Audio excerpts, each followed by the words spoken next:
Hello y'all, it's Reap. Welcome back to another YouTube Warframe video. Today I'm going to be delving into the realm of super bosses, and we're going to be starting with the first one that was introduced, which is the Fragmented one in Albrecht's Laboratories. So, this boss is not entirely very difficult. It's very simple if you follow a very specific formula to fight it. So the first thing you have to make sure of is that you have Steel Path unlocked, because you cannot fight the super boss unless you're on Steel Path. So, and if you want the accolade glyphs and the rewards that come from fighting this boss, one, you have to do it alone. You can't have any help, you have to have it done on solo mode. And then if you want the accolade glyphs, along with the Samdali, you have to have the 6 Warframes that have an accolade glyph. So the 6 Warframes that you need are Jade, Protea, Vauban. It's Jade, Protea, Vauban, Gauss,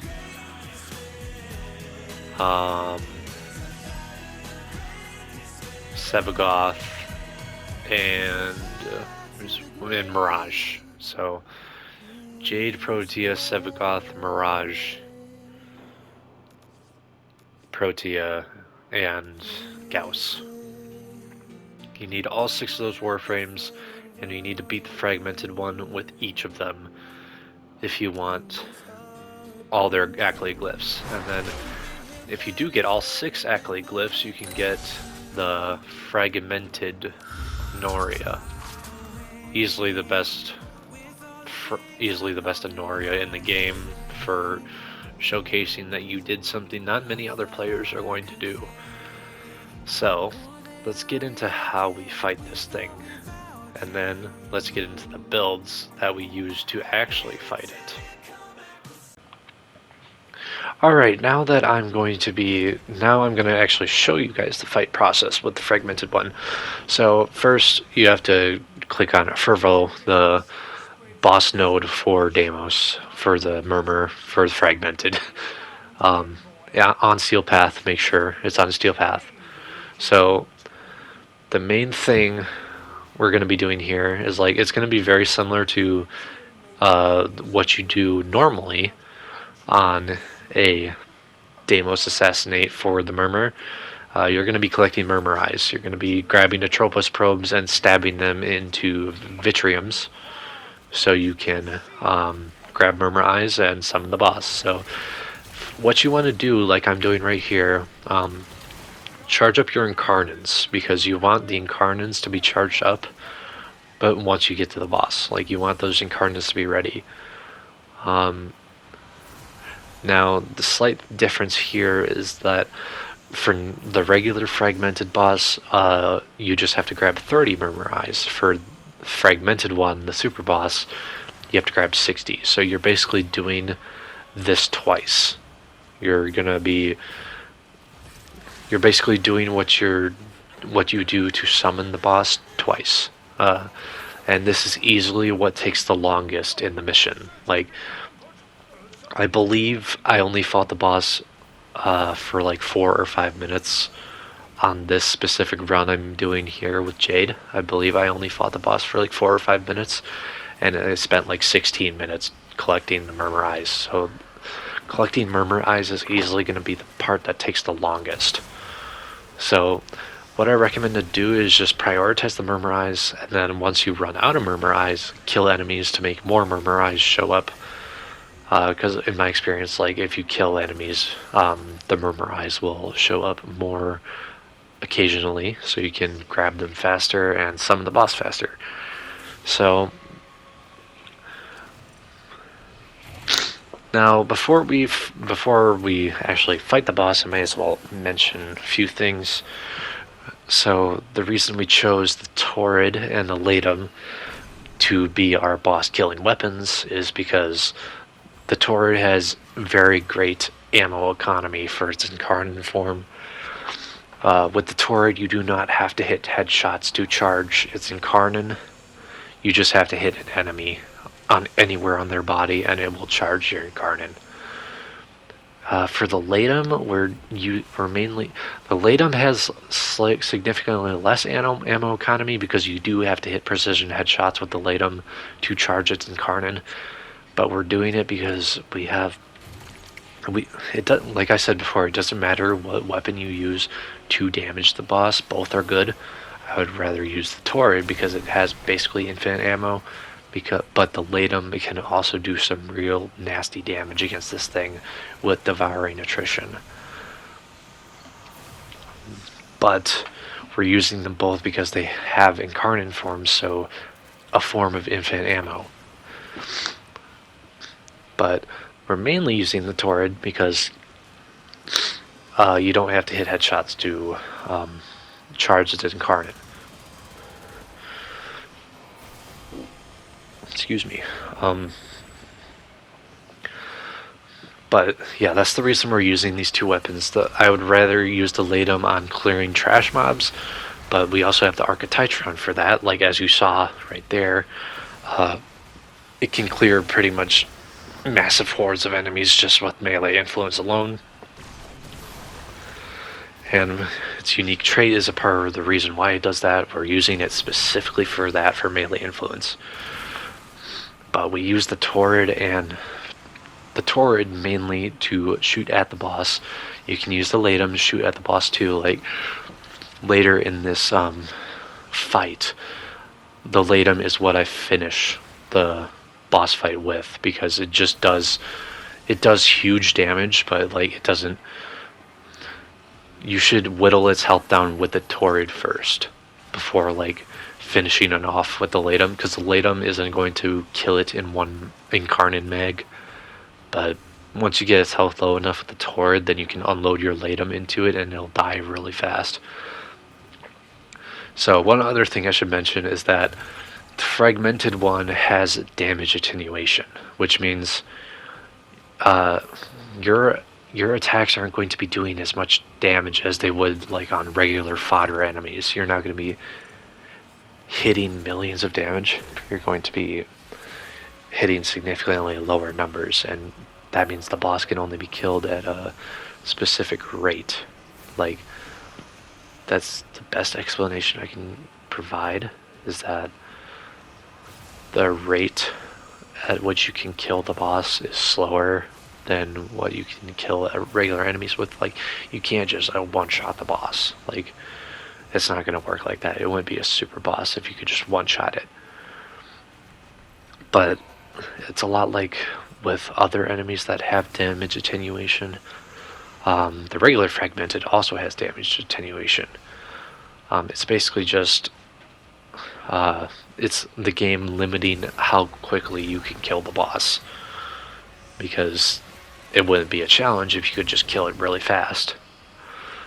But then again, this also, the way I'm going about fighting this boss makes it pretty easy. Like, I was not worried about dying really much at all during the boss fight.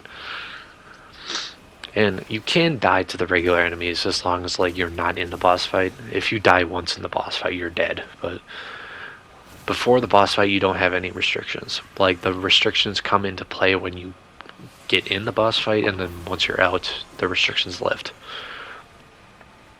But the damage attenuation is easily what makes the fight last longer, even though collecting the Murmur Eyes is easily what takes the longest in this mission.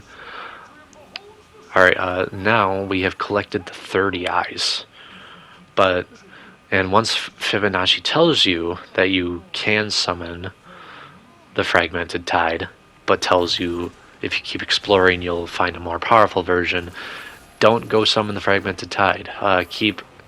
Just grab more Tropos Probes and keep collecting Murmur Eyes, because we need to get 60 Murmur Eyes in order to summon the Fragmented one.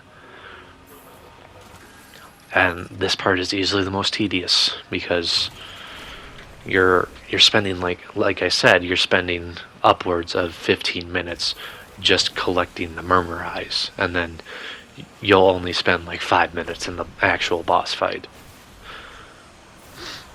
Now I will say this boss fight, I easily enjoyed the Apex tank more because it's more, you're forced to be creative in the Apex tank. The way I went about fighting this boss is pretty lazy. Like, it's just a battle of attrition. That's more what this boss is. I'm not saying it's bad, it's just more of a battle of attrition than anything else. And I will be uploading videos on the Apex tank and Giannis Captain of War eventually. I just figured I'd start with the Fragmented one because it's the first quote-unquote super boss we've had that got introduced. But yeah, this part is like, am I forgetting anything besides damage attenuation and why we're using the Tord and Latum? I don't believe there's anything else to really be said. You're going to be relying a lot upon rolling guard just to keep yourself alive in this fight. You'll have Vazarin as a secondary backup, but I found myself not using Vazarin that much. I use it like when I'm collecting a Tropos probes because I'll get swarmed by enemies. And that's when you're most vulnerable, is like you're stuck in an animation.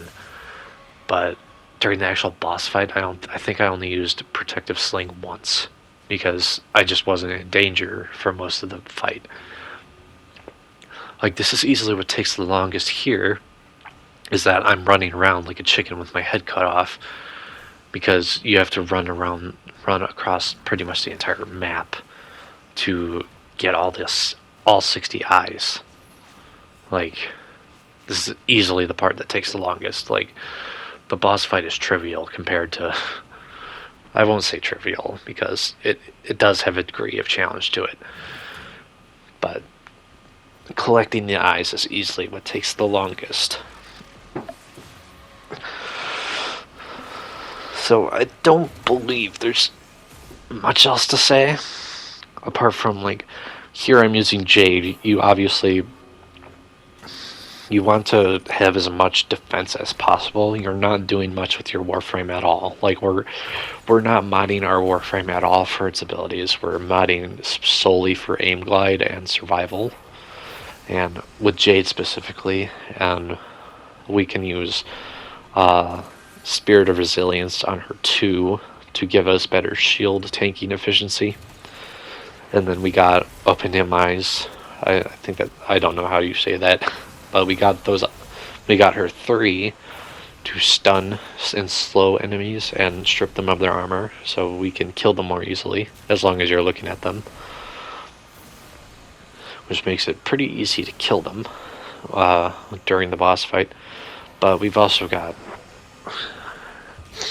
Gauss with his kinetic plating, so we got damage reduction. We've got Mirage with her doppelgangers, which can, I don't believe it does more damage against the boss, but it will wipe out enemies pretty easily.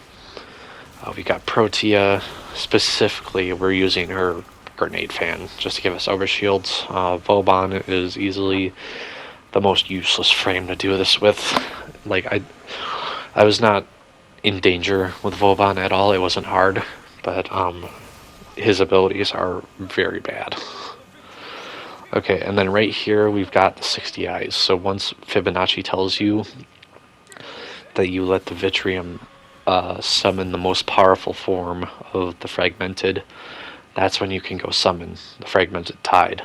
So, like all the other Fragmented bosses, this phase is exactly the same. You just have to defeat the Fragmented Tide first before the actual boss shows up.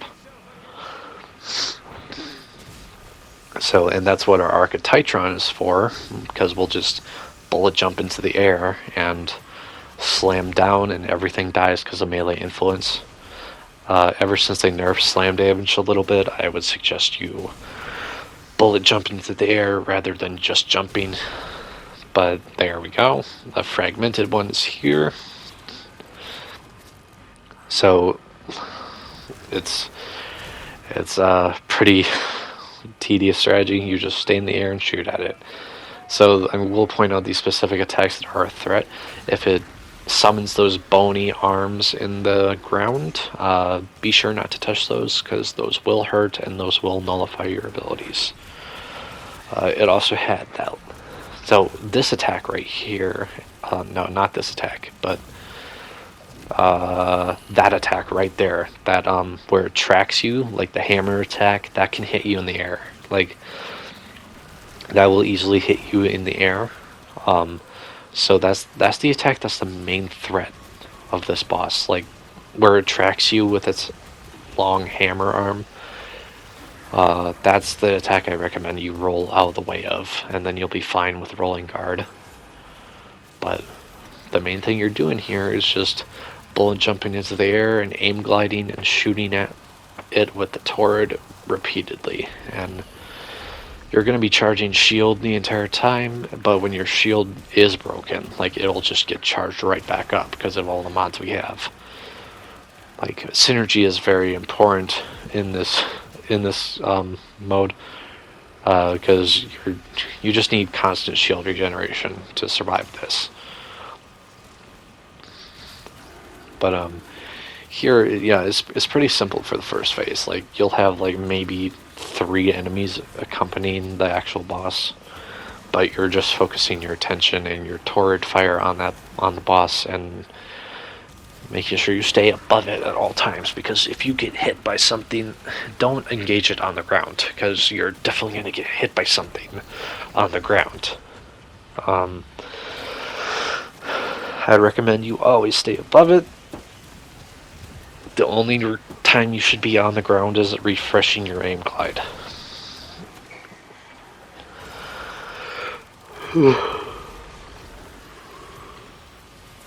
Sorry, tired. But okay, there's another attack it does, that laser attack. That's pretty easy to avoid. Just once the laser turns red, then you just roll out of the way.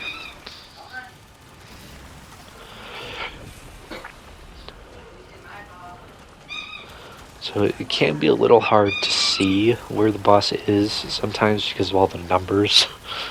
But just shoot in its general direction, you'll hit it. It's fine. Like, it's not that hard. So we're about done with phase 1 right here. It's pretty easy. I haven't had to use Protective Sling once. I believe I only used Protective Sling once this entire fight.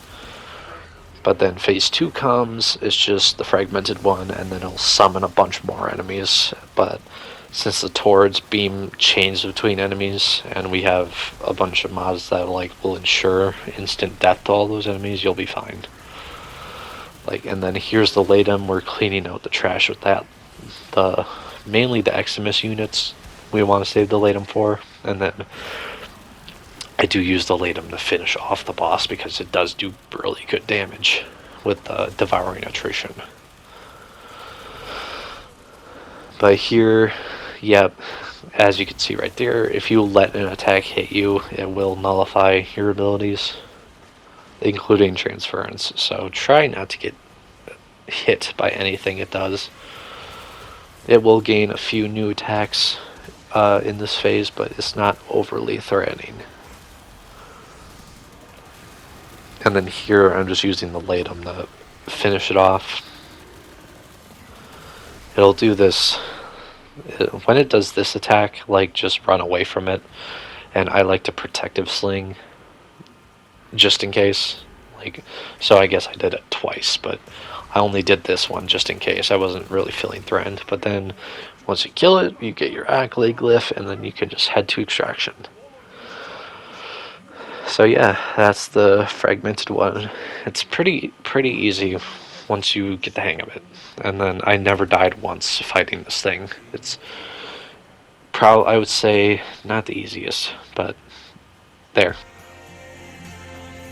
Alright, now that we're back from fighting the Fragmented one, let's take a look at the builds we use to ensure that we can kill this thing easily with relatively little threat to our health being depleted, because you can, let's get one thing straight here. Once you activate the boss, you cannot die. If you die, the mission's over. There's certain restrictions placed on you once you start the boss, and they won't be lifted until you kill it. One of those restrictions is no revives. If you die and you can't get last gasp to get you back up, you're dead and the mission fails. There's also last gasp draining quicker. I'm not familiar with every single one of the restrictions, just that the only important one is that you cannot die or mission fails. So the way we're going to be fighting this boss is that the safest place you can be in the arena is above the boss. Most of its attacks are going to be targeted lower towards the ground, and if you stay above it, it's going to be pretty easy for you to not be hit. And if you are, you can capitalize on Rolling Guard and Vazarin. And I did all 6 of these last night and did not die once. It's pretty easy. You just have to stay above the boss at all times. So we're going to center all 6 of our Warframe builds around aim, glide, duration, and gravity to ensure we can stay above the boss at all times. And the only time we'll be touching the ground is when our aim glide runs out, and then we'll just bullet jump straight back up above the boss. So let's first take a look at all 6 Warframes. So the Warframe I used for this, the footage, was Jade. She's easily probably the best one for survival, because you can use Spirit of Resilience for more shield tanking, and Ophanium Eyes that slows down nearby enemies. And don't worry about the Archon shards. You don't need any Archon shards to make any of this work. Although casting speed is nice. But let's take a look at the builds, starting with Jade. So Jade has 2 aura slots, so we can use this to our advantage. We have Brief Respite, so when we are casting abilities, that will get shield refunded to us. Now, the Fragmented one can deactivate your abilities if it touches you with one of its attacks, but you're going to be wanting to cast abilities when you are able, just to capitalize on that shield. Aerodynamic here is for the less damage taken while you're airborne, and the more aim glide. Prime Sure-Footed is here solely because you don't want to get knocked around and killed. Boreal's Anguish is for less gravity while aim gliding and more aim glide, and reducing your damage while you're airborne. Fast Deflection is for shield tanking, letting your shields recharge fast. Aero Vantage is for less gravity while aim gliding. Catalyzing Shields is just to capitalize upon shield tanking, make sure your shields recharge very fast, and it gives you that shield gate immunity. Vigilante Vigor is just for more shield recharge, stacking on top of Fast Deflection. Rolling Guard is for when your shields are broken and you feel unsafe. You can roll and you'll be fine, and your shields will recharge. Energy Nexus is just for the energy regen. Patagium is for even more aim glide.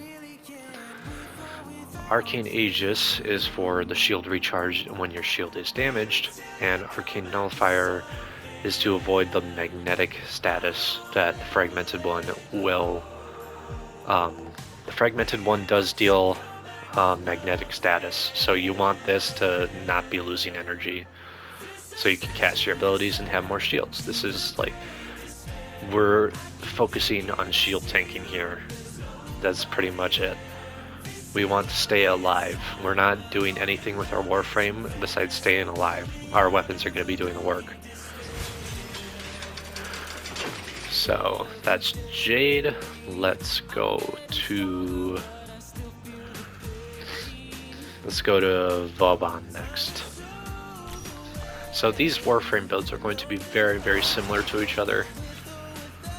Brief Respite once again for the shields on energy, on ability cast. Prime Sure-Footed just so you don't get knocked around. Fast Deflection for shield recharge. Air Advantage for less gravity while aim gliding. Energy Nexus for that constant energy regen. Boreal's Anguish for less gravity and while aim gliding and more aim glide.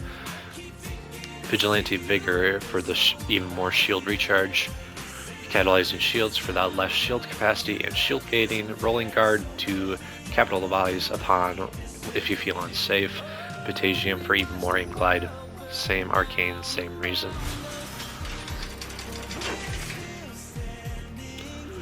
Then let's go to Sevagoth next. Alright, Brief Respite, Shields, Prime Sure-Footed, don't get knocked around, Catalyzing Shields for shield gate and less shields so they recharge faster, Rolling Guard if you feel unsafe, Energy Nexus, Energy Regen, Vigilante Vigor, Shield Recharge, Fast Deflection, Shield Recharge, Air Advantage, less gravity while aim gliding, Boreal's Anguish, less gravity while aim gliding, more aim glide, Potassium, more aim glide. Same arcanes for the same exact reasons. If you can't tell where this is going, all these builds are very, very similar. Because we're not doing anything with our Warframe, we're just trying to stay alive while we stay above the boss and shoot at it. So Protea is a little different because you can hold her one to give you overshields, but it's still pretty much the same. It's Energy Siphon instead on the aura for energy regen, but otherwise the build is the exact same. We have Arcane Aegis here. We don't need Arcane Nullifier here because we'll be fine with. We don't need Arcane Nullifier. We're using Steadfast because we're going to be spamming Grenade Fan for overshields.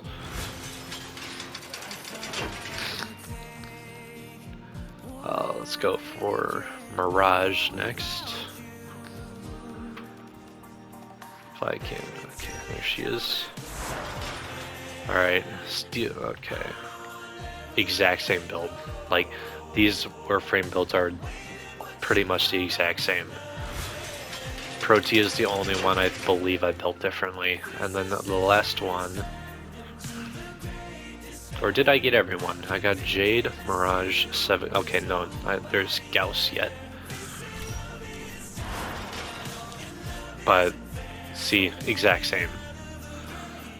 Exact same arcanes, exact same mods. Protea is the only one who's modded differently because she has an ability that can give her overshields.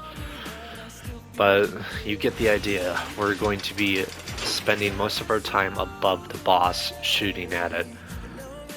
Because that's the safest place to be on in the arena. So let's go towards our weapons that we're going to be using. So our main weapon for shooting the boss is going to be the Torrid.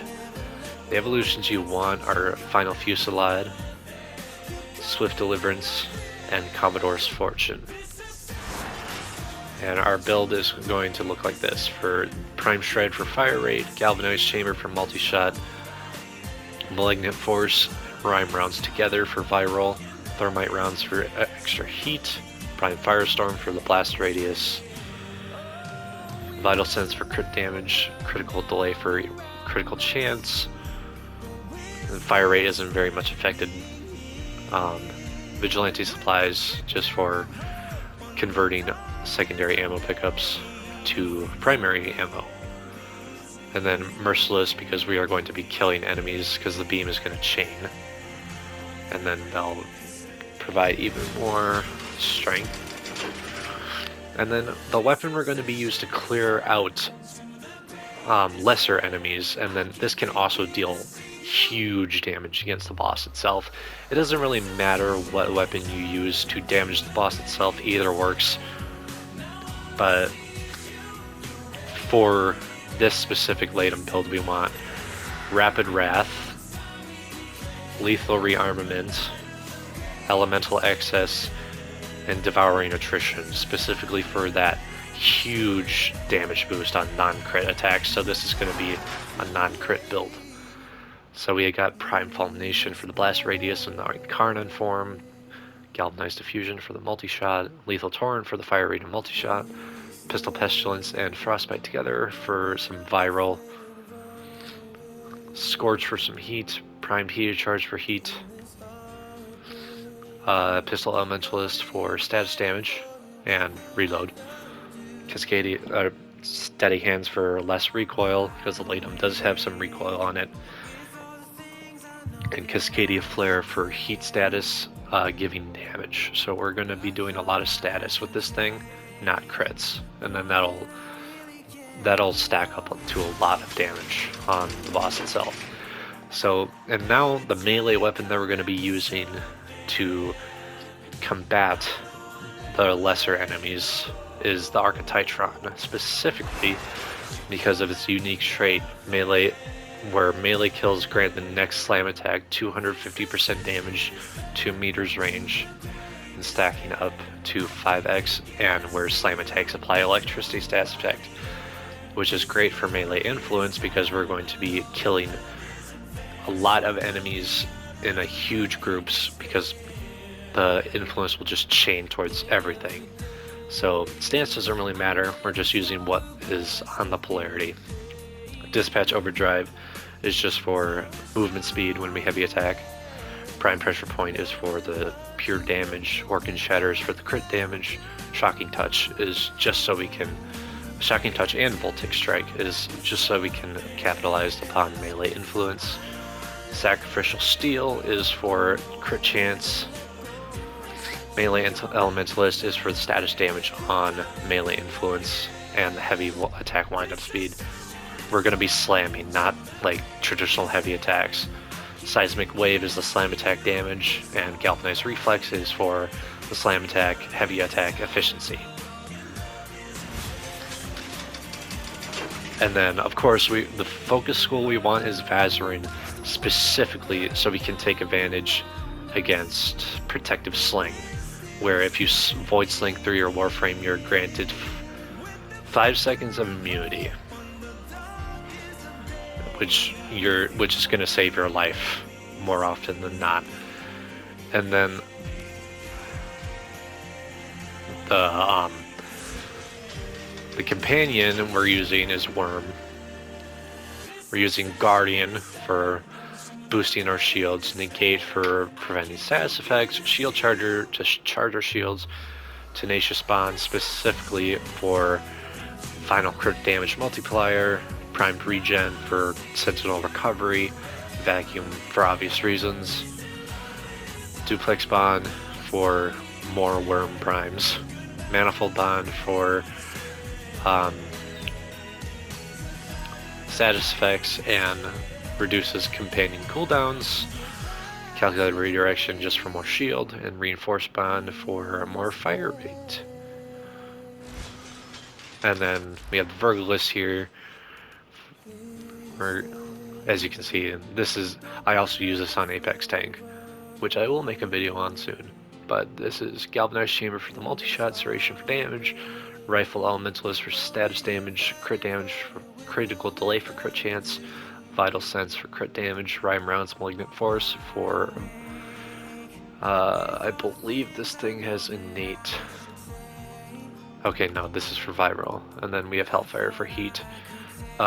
This can be a pretty good weapon on your Sentinel. This is mainly just to synergize with the Bond mods. But that is the setup we're going to be using for the Apex, no, not for the Apex tank, sorry, for the Fragmented one. So with these builds, you should be relatively safe to kill the thing pretty easily. Just remember to stay above it And if it hits you with an attack, you can usually capitalize on rolling guard, and then your shields will recharge fast and you'll be fine. Just make sure to stay above the boss. Do not confront it on the ground. It has a bunch of attacks that make the ground its weapon. So that is the build. Those are the builds for the Fragmented one. I wish you luck in acquiring the glyphs, and I may as well show you the glyphs. So you get 6 accolade glyphs for each Warframe you use. You get Gauss, you get Jade, Mirage, Protea, Sebagoth, and Boban.